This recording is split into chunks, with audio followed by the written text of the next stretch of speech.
জীবিত ও মৃত গল্পটি কবে কোন পত্রিকায় প্রকাশিত হয়?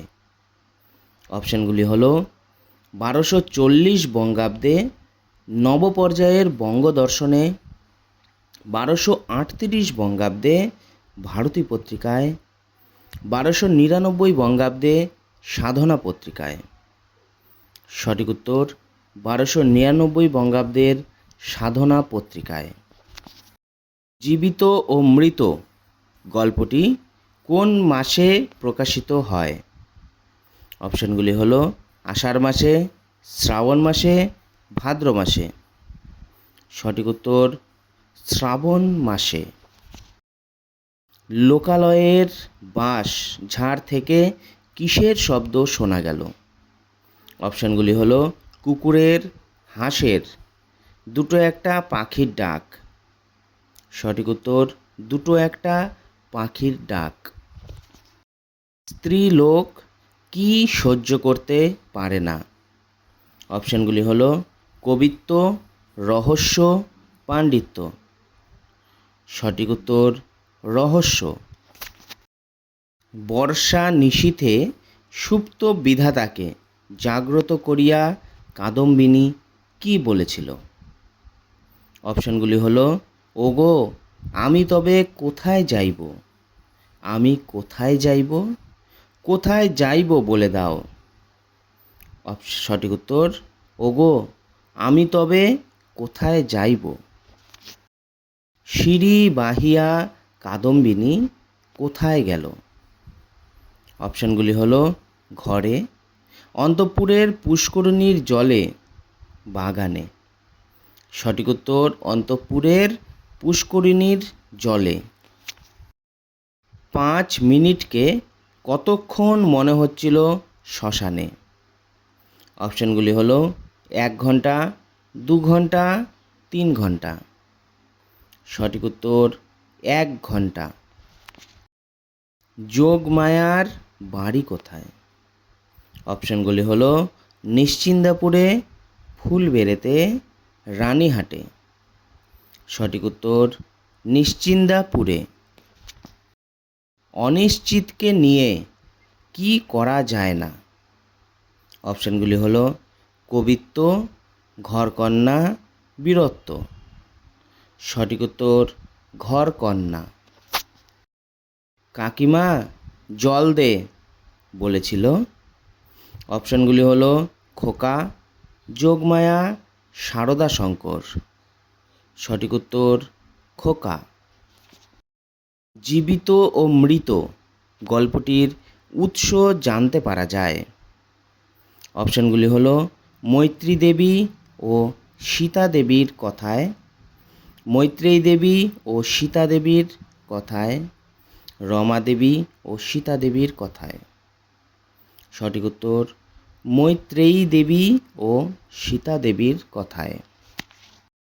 রাম নাম জপ করছিল? অপশানগুলি হলো নিতাই এবং গুরুচরণ, বিধু এবং বনমালী, বনমালী এবং গুরুচরণ। সঠিক উত্তর বিধু এবং বনমালী। কাদম্বিনী যখন তার শ্বশুরবাড়ি গিয়েছিল ঝি ছিল? অপশানগুলি হলো রান্নাঘরে, শোবার ঘরে, খেলার ঘরে। সঠিক উত্তর রান্নাঘরে। জীবিত ও মৃত গল্পটির কয়টি পরিচ্ছেদ? অপশানগুলি হলো 5টি পরিচ্ছেদ, 3টি পরিচ্ছেদ, 2টি পরিচ্ছেদ।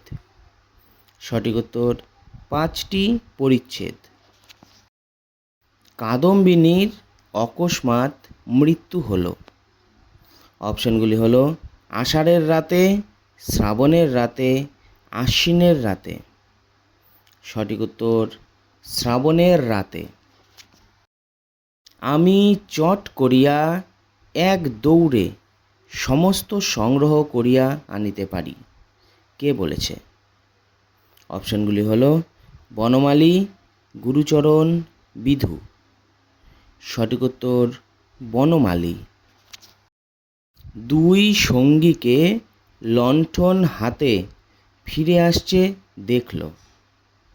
অপশানগুলি হলো প্রায় ক্রোশ দেড়েক পথ গিয়ে, 1 ক্রোশ পথ গিয়ে, 2 ক্রোশ পথ গিয়ে। সঠিক উত্তর প্রায় ক্রোশ দেড়েক পথ গিয়ে। আমার শ্বশুর ঘর কোথায়, কে বলেছিল? অপশনগুলি হলো কাদম্বিনী, মণিমালা, যোগমায়া। সঠিক উত্তর কাদম্বিনী। শ্রীপতি রানীহাট থেকে ফিরে এলো। অপশনগুলি হলো রাত্রি প্রায় 1টায়, সন্ধ্যায়, রাত্রি প্রায় 10টায়। সঠিক উত্তর রাত্রি প্রায় 10টায়। নিশ্চয়ই তুমি একটা ভুল করিয়াছ, কার উক্তি? অপশনগুলি হলো কাদম্বিনী, যোগমায়া, শ্রীপতি। সঠিক উত্তর শ্রীপতি। কাদম্বিনী অনাহারে সমস্ত দিন ছিল। অপশনগুলি হলো পোড়মন্দিরে, রাস্তায়, পথিকের বাড়িতে। সঠিক উত্তর পোড়মন্দিরে। খোকা কীভাবে ঘুমাচ্ছিল? অপশনগুলি হলো চিত হয়ে, হাত মুঠো করে, উপুর হয়ে। সঠিক উত্তর হাত মুঠো করে। কাদম্বিনীর চোখের মণি ছিল। অপশানগুলি হলো যোগমায়া, তার ভাসুরপো, কাজের মেয়েটি। সঠিক উত্তর তার ভাসুরপো। কার সাথে কাদম্বিনীর চিঠির যোগাযোগ ছিল? অপশানগুলি হলো সই যোগমায়া, সারদা শঙ্করের স্ত্রী শ্রীপতি। সঠিক উত্তর সই যোগমায়া।